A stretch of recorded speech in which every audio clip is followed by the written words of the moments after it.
Hello, everyone, and welcome back to another babbling match review. This time, just drew 2-2 away at Leeds. Before we get into it, Mike, thought it'd be nice just to touch on the recent news of David Gold passing away. Regardless of your opinion on him, it's obviously sad news, and I guess just our thoughts go out to them and their family before we get into this. But yeah, exactly. 2-2 away at Leeds.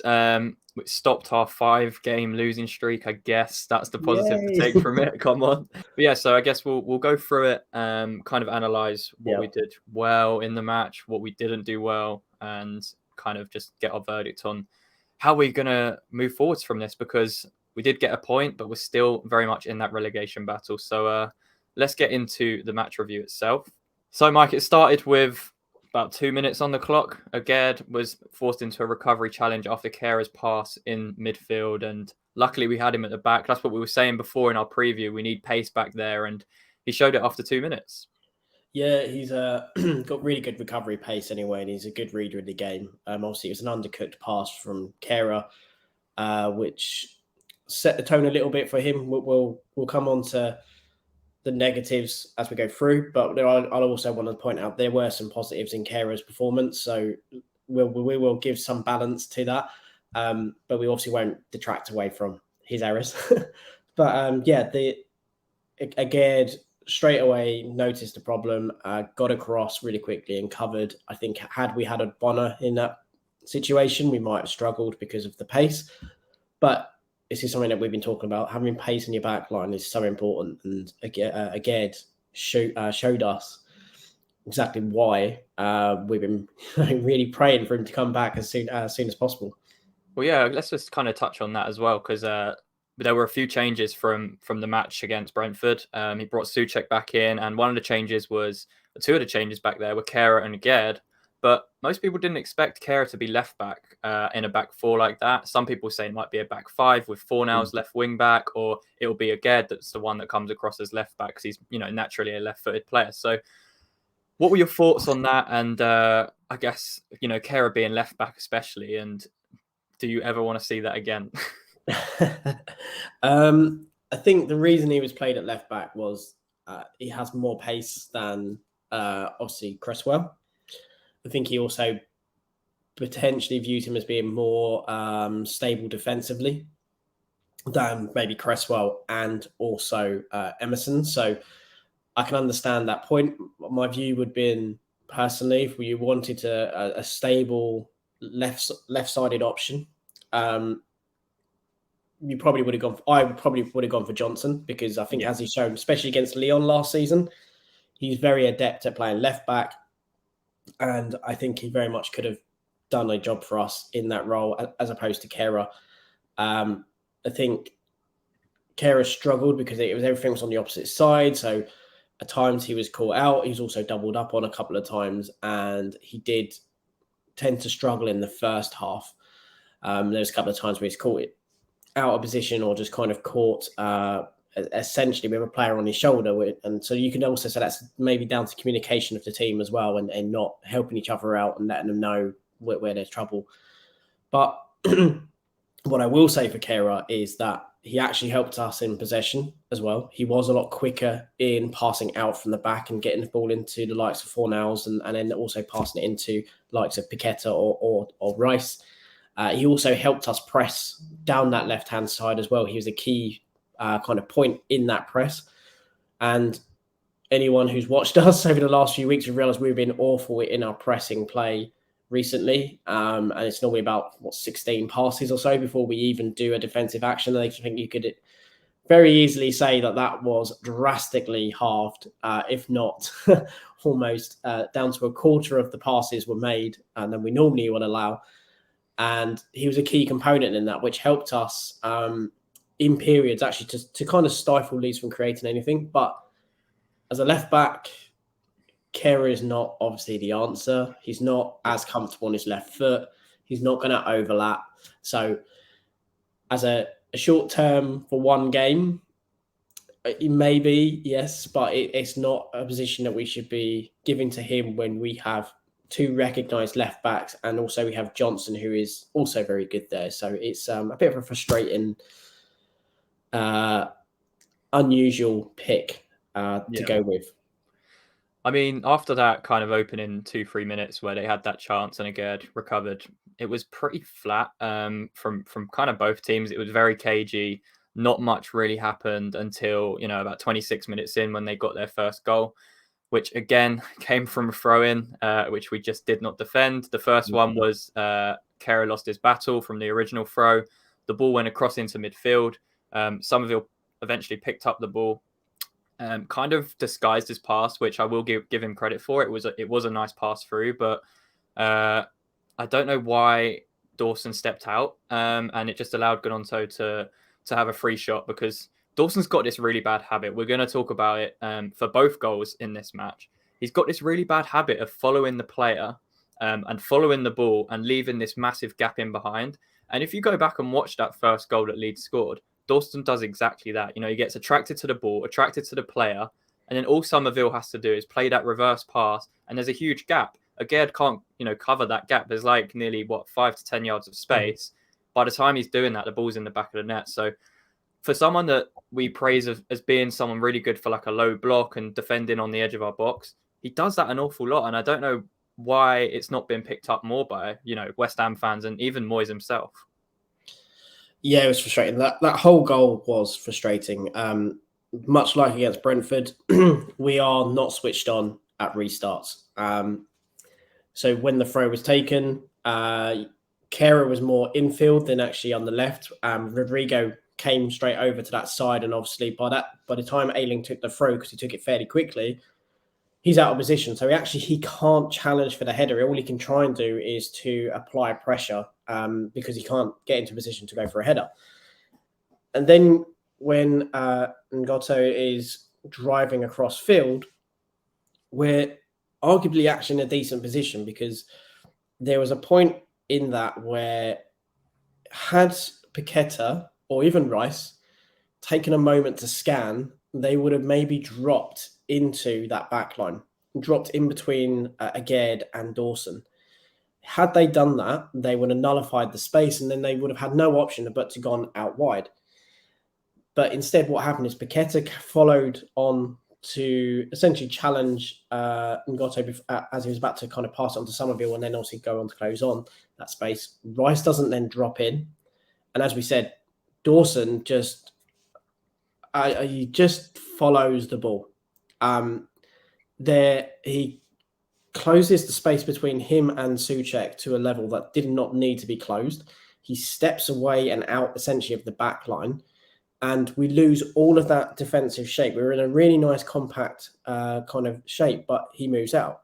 Now, had they obviously he stayed in his position and they played it into him and he knocked it past Dawson and went in on the score, you'd have been fair play, well done, good bit of skill. But ultimately, he made it easy for Somerville. Whilst it was a good pass, we have to say it was made easy for him because Dawson basically told him, I'm going over here, and then there's a huge space. So we made him, essentially we put the offer on a silver platter, really.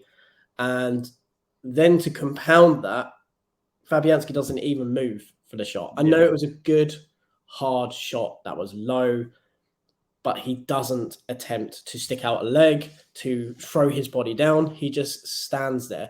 And for me, as a goalkeeper, unless it takes a deflection, I don't think you should be standing there or something, unless it's like from 2 yards in front of you and someone just absolutely hit it. But you can see he's already taken a touch. He's about to hit it. You've got to be ready to go. And I think he was only ever going to put it in one spot. And I just don't understand why Fabianski, and he's done this before, just doesn't dive. He just stands there and watches it go by. I've been Fabianski's biggest critic this season. I've wanted Areola in for weeks now, but I think for that first goal, I think it's pretty harsh to say that because he's very close to the goal when he takes the shot, and it's a very powerful shot towards his near post. And yeah, you could argue, I guess, that he could maybe attempt to dive or attempt to make something, but I just think it happened so fast. I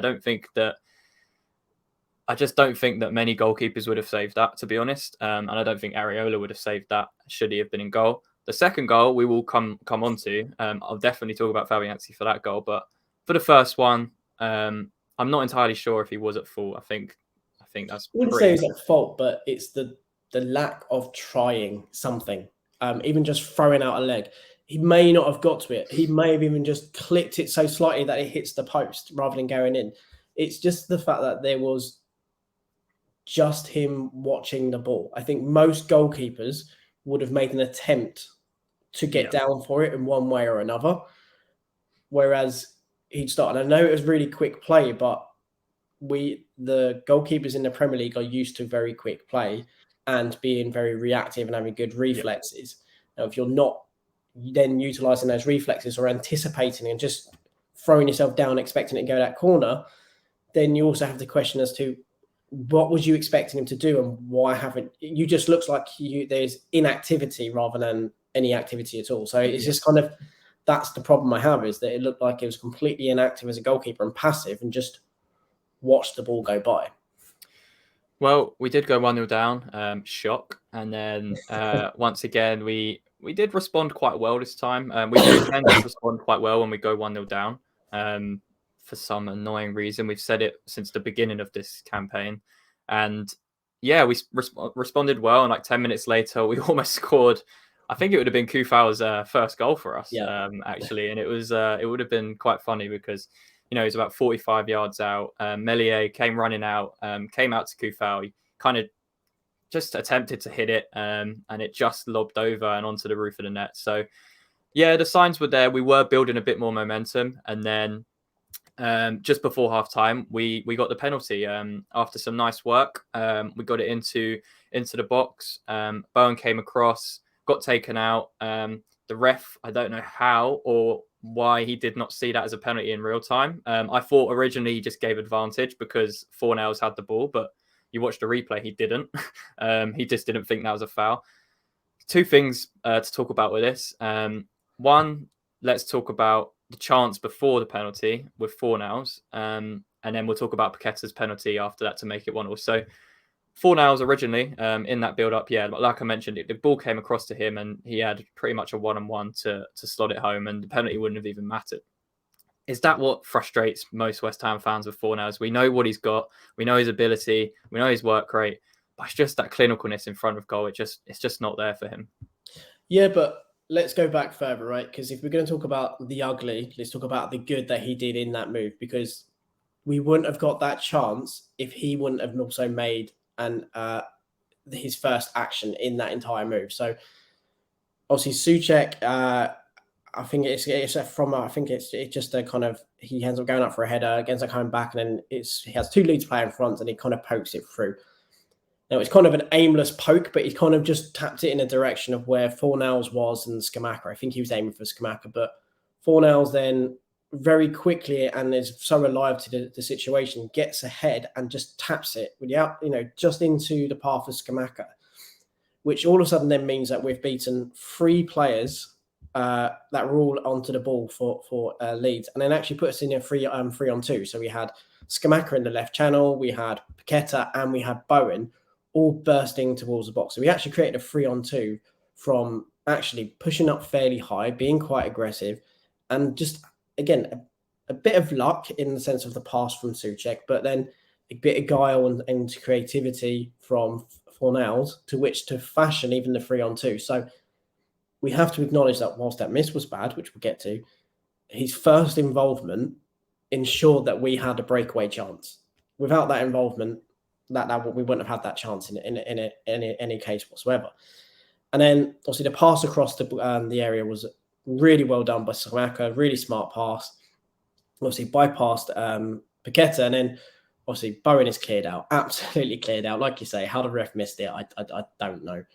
And then it's incredibly smart play from Paqueta as well, because he draws in two players. They think he's going to shoot, and then he just shifts it to Fornals, who, again, his final product in front of goal sometimes is so inconsistent, and it's the biggest frustration, because if he can start to nail that down, he will score more goals and he'll be a much more prolific player for us. There's no reason why he shouldn't be on 10 goals in a season. In the positions he gets into, there's no reason why he should ever be on less than 10 goals. In my opinion, he's a very smart and intelligent player. If you get him in positions, he should be scoring, because technically he has the ability. But there's something about when he gets there that he just doesn't always kind of get it right. I think he's one of those players that he's better when it's an instinct finish. So, we saw it at Liverpool away, Leicester at home last season. He's good at those kind of first time finishes where you don't really have to think about what you're doing. When he gets into those situations like yesterday and he has that time to think and like pick out his corner, that's where I just think he lets himself down a bit. Yeah, he's trying to be too precise, whereas I think sometimes where he's just allowing himself just to hit it. Sometimes just hitting it on target is all you need to do in certain situations. Just get it on target, because the deflection, anything could just bobble it up and put it into the goal sometimes. And it was a bad miss, but ultimately VAR made the right decision. They called it back and then awarded the penalty. So it was, it wasn't a miss that impacted us. It was a bad miss. But whilst we critique what he did badly in that phase, we also have to say that if not for his intervention in that knock to Scamacca, we wouldn't even had the opportunity where he scored. And also we have to compliment his smartness in which when he wins that flick, he runs diagonally to the back post. Yeah. So he runs from left to right to get into a position in which to even do that. So he does two very, very good pieces in that play. It's marred by the letdown of that, but we need to start concentrating, in my opinion, as a fan base, on not just the negatives, but also what are the other positives that happen. And in that phase of play, yes, he missed that. But if it wasn't for his initial touch, we wouldn't have had the opportunity anyway to earn the penalty. So yeah, eventually we did get the goal, Mike, with Paqueta, a lovely little penalty, and showed that composure in front of goal. I think most West Ham fans were probably a bit nervous with that penalty, especially with Benrahma not being on the pitch, and he's taken the most recent one. But he dispatched it really confidently, really coolly, and his first goal for the club, and hopefully that will give him a bit more confidence in front of goal as well now, pushing forwards. Yeah, I think it was. If anyone was going to take it in that first half, I think it probably was going to be Paqueta anyway. His confidence was pretty high. He was helping us try to dictate play when we had the ball. He was pretty much everywhere on and off the ball as well. So, tireless defensively, aggressive for us going forward and trying to make things happen. Played some really nice, intricate little passes. A couple didn't obviously come off, but again, it's the fact that he is willing to try. So, yeah, when he came to take his penalty, he showed incredible composure, really, and calmness to go for that stuttering penalty. It's not great to watch as a fan because you just see that stutter and you think you are making it harder for you to do that. But essentially, it was just one step and then putting it into almost top corner, just out of reach of Meslier. But it was a cracking penalty under so much pressure because obviously that was almost the last kick of the second half, really. So it was incredible composure from him to do that as well. Yeah, I mean, like you mentioned, just before half time, and then pretty much straight away from the second half, we found ourselves 2-1 up. They made a mistake, and Scamacca did exactly what we know Scamacca will do in them situations. Turn on the half turn, didn't even look, just striked it, and it went into the bottom right-hand corner. And found ourselves 2-1 up. And just touching on Scamacca, I think that's his first goal in the Premier League for a while now. And hopefully that will give him the confidence as well to push on, because, strikers need goals, strikers need service.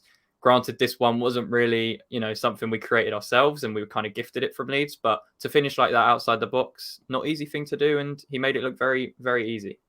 Yeah, I'll go against you on the fact that we didn't create that. I think we started that first half really aggressively. We immediately pressed Leeds and forced them not to even come into our half in that first instant. And we pushed them up, and then I think Souček fouled one of their players. Yeah.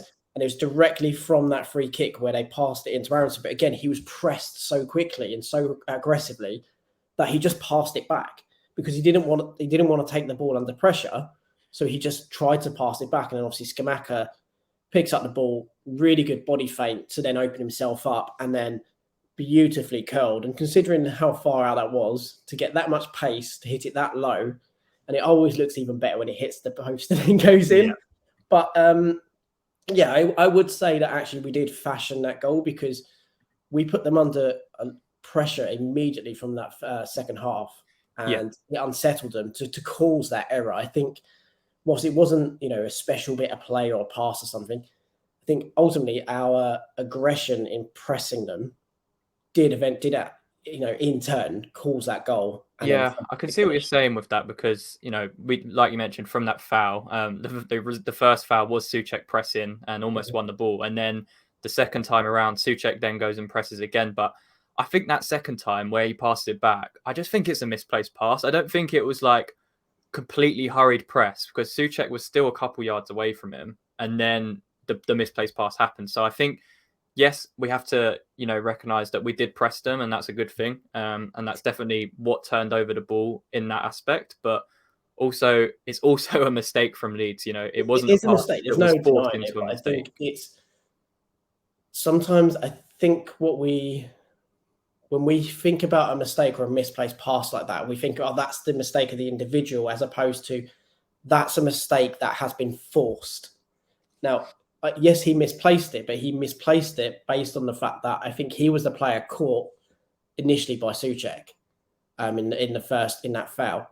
So again, he knows he's going to get pressed. He knows he's in a vulnerable position if he holds onto that ball for 1 or 2 seconds, because he is going to get pressed by maybe Souček and then potentially Paqueta. So sometimes we have to acknowledge that some mistakes are actually forced upon them. And I think in this case, whilst it was a misplaced pass, it's one born out of the anticipation of being smothered or pressed aggressively by West Ham, and that ultimately we have players in position as well that were able to capitalise on a mistake in that area. And I think that's what we have to acknowledge, is that it was a misplaced pass, but we were set up well positionally to force and then take advantage of said mistake.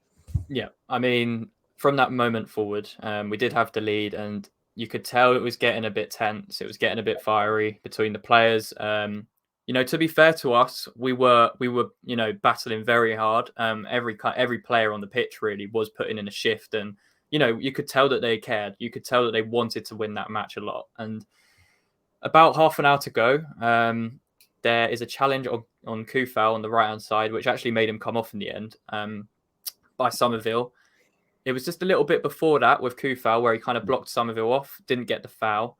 And then he's clearly, seen red in that moment and just gone in for Kufal, not really playing the ball at all. His studs were really high on his leg. You can see the mark that was left. It was very high up on his leg.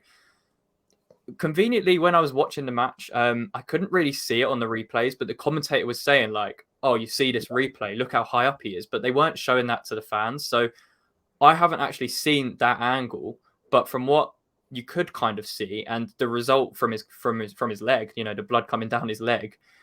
How has that not been given as a red card? Yeah, I think technically at the time, Somerville was off the pitch. When the ball came back he ran onto the pitch to essentially then stud him. It's a bit of a stamp. And when you can see there are marks on a player, as a ref, you've just got to look where the marks are and go, well, the ball is not there. So how you can then just go, well, that's just a yellow card. It's like you have to acknowledge that you've not given him a foul, and that's his reaction. Now, you maybe as a ref then is going, I'm giving you a benefit of doubt. You felt aggrieved and you've gone in aggressively. But you've also then got to consider that was a professional foul. He had no intent to win the ball. He had every intent in which to leave a mark on Soufal. There was no intent to win that ball. It was an excuse to go in. Yeah. And he went in overly aggressive. There wasn't control in what he was doing because he went in deliberately to leave a mark on Soufal and ultimately did, and caused him to then come off for an injury. Now, in that instance, you can easily argue that should be a red card because he's endangered a fellow professional, in that incident. He wasn't in control, and he essentially is it almost a kick out. It wasn't just because it wasn't an immediate kick out after he was fouled by Souček. It's still the same kind of thing. He is basically just gone straight in to leave a mark, and that's what he did, and ultimately ended up causing him to come off. Now, The ref probably bottled it. VAR also didn't do it. The whole point is if you can see a player's coming off and they've got blood almost up to their shin or knee, if that's not a use of excessive force or dangerous play, then what is? But yeah, like I mentioned, he did come off.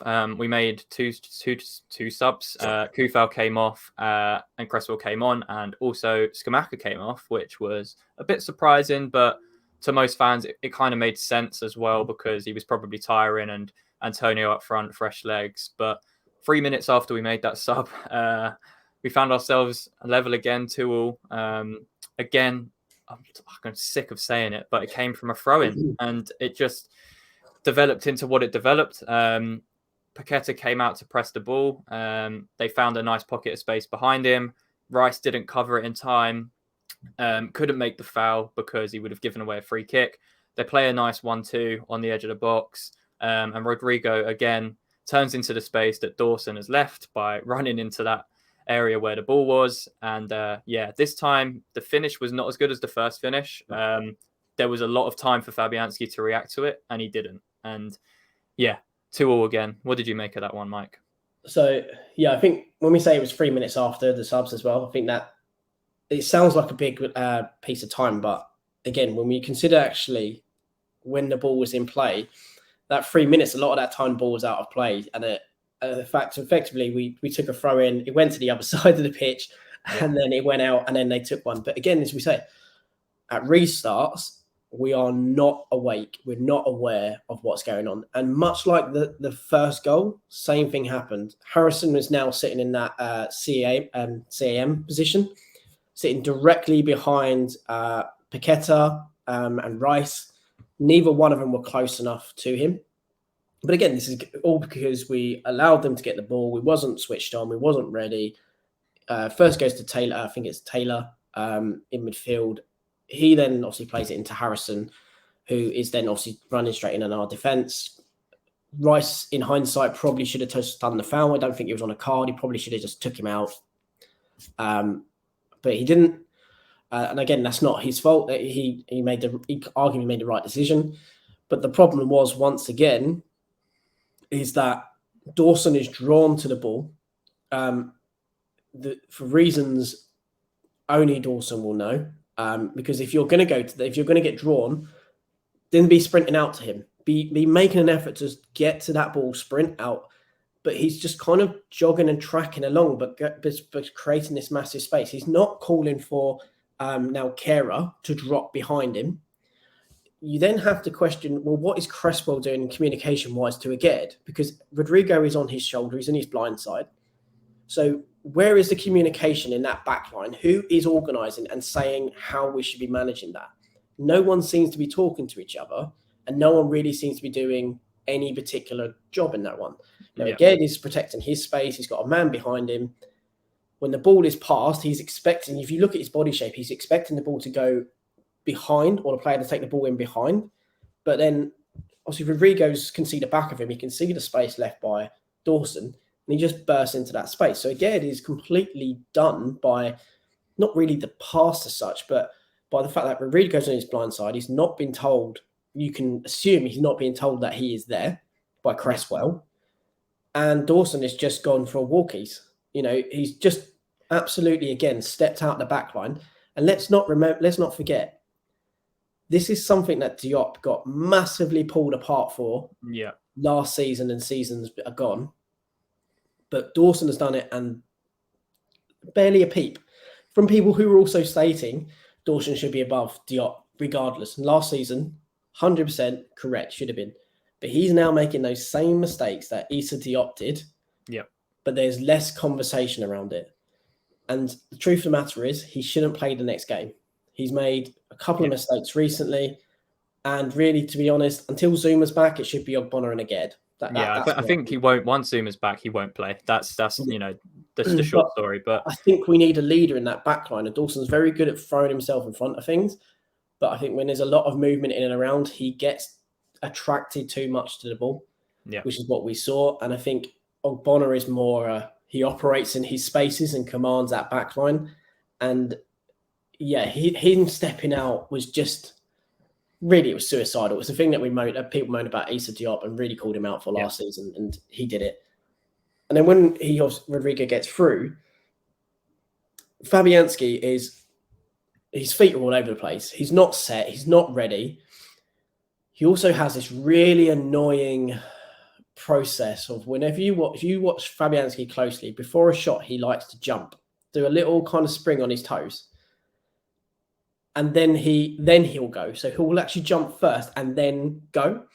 So in fact, that his feet are not placed and not ready, because sometimes he's already in midair. That's why he's been beaten in previous seasons by like shots where you just go, why? Let's just talk about Moyes as a whole right now. We got the point. Do you think, I don't want to say it, but do you think that's just going to tie him over now because we've got Brentford in the FA Cup and then we've got two massive games against Wolves and Everton? I think that point right there, regardless of what happens in the FA Cup, is going to keep him in a job for those two games. I think the events of yesterday afternoon and the news of yesterday afternoon is going to see him through at least until the end of January. I think it probably was the original plan, despite talks of a points total being set, because quite frankly, he's fouled that miserably, that points total. Yep. If that was ever true, he's fouled that, massively. So I put it out earlier on my own account that I personally don't see where a win comes from with him. Whilst we were better in certain aspects of our play, I'm still struggling to see how and where he's going to get a win. And with that in mind, you just kind of think the next two games are 6 pointers. Both games are 6 pointers. We have to win those games. We can't really draw. At the least, we can only draw one of those games, but the other has to be a win. We have to get 4 points regardless to create at least a piece of separation. Yeah. If we don't get 4 points, he has to go. 3 points is not good enough. It has to be, 4 or 6 points in my opinion, for him to stay, because the next 3 games, we're probably not getting many points out of those based on how we've played. Well, it did end 2-2. We got the point. I guess you've got to take that as a positive away from home. But yeah, the situation we're in remains pretty unstable, and it's going to be interesting to see these next 3 games we've got. We've got Brentford away in the Cup, in the FA Cup on Saturday, and then 2 massive games, Wolves away and Everton at home in the Premier League. So, yep, big few weeks coming up for West Ham and David Moyes himself. And yeah, that's going to be it for today's review. Make sure to leave a like on the video if you enjoyed. Hit the subscribe button. Comment down below your thoughts on the game, and we'll make sure to respond to those as well. So, yeah, until next one. Come on, your irons.